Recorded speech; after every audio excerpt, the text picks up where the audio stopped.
After receiving word of his death, former San Diego Charger and current pastor Miles McPherson showed up to Seau's house in Oceanside. He joins us live in studio now with how he's helping the family deal with the loss and also have an update on the Seau family as well. So thank you for taking time out. My pleasure. You were front and center today when the family faced the media, and we saw how gut-wrenching their reaction was when the cameras were rolling. How would you characterize how they're doing?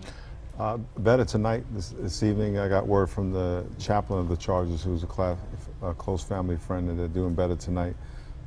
Today, when you saw it, they had just heard the news. It was still fresh in their mind and fresh in their heart. So that was gut-wrenching is probably the best term to describe, especially the mom. You plan on counseling Junior's children.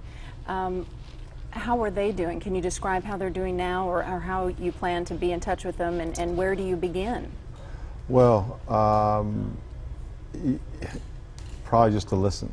You know, there are not a lot of answers that I would have for them, but to listen and to encourage them to stay strong in their faith. There's a lot of answers people don't have, questions people don't have answers for. So I would just be there for them and hopefully answer what questions they have. Did you see them today? No, I haven't seen them today. But you plan to? I saw one of his sons today at the thing, but then his other kids I haven't seen. Well, his current girlfriend is the one that found him unconscious around 9:30 this morning at their home in Oceanside. Did you see her today amongst the family and friends that had gathered at the home? I don't know her, so I didn't know if I saw her there. I did not talk to her, so I don't know who she is.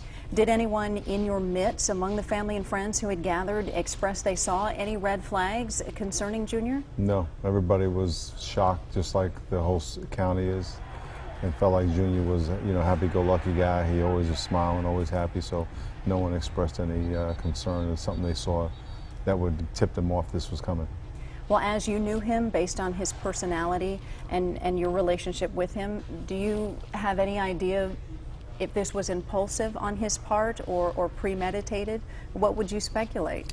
You know, I wouldn't speculate anything. I've known Junior for 20-something years, 22 years, and he was always a big personality, very happy, very encouraging, inspiring to everyone, always looking out for other people, always trying to encourage other people, take care of somebody. Was anyone looking out for him, do you feel? You know, he had a lot of people in his life. I haven't physically talked to him in a couple of years. I saw him a few months ago at another funeral for a player. Didn't talk to him a whole lot. I was much more in contact with him when he was playing, and then maybe 10 years after he played. And what do you think the biggest misconception surrounding Junior is? I think the biggest misconception around people who are popular and successful is that popularity and laughter means you're happy. And obviously there was something going on in his life that we didn't all know about. And I think we need to reach out to the people we know and not take for granted that just because someone has success in the world that they're happy and fulfilled. Obviously there was something going on with Junior that I didn't know about. And I would encourage people to reach out to the friends and family they have and see how they're doing. Tell people they love them. You know, I was walking to the crime scene today. One of the reporters grabbed me and hugged me and said he loved me, and I said I loved him back. But he was kind of saying, you know, let's stop, pause life, and take an inventory of who we know and who we appreciate, and let them know it without life going by so fast. Before we know it, it's going to be over. And so, certainly today demonstrated the fragility of it all.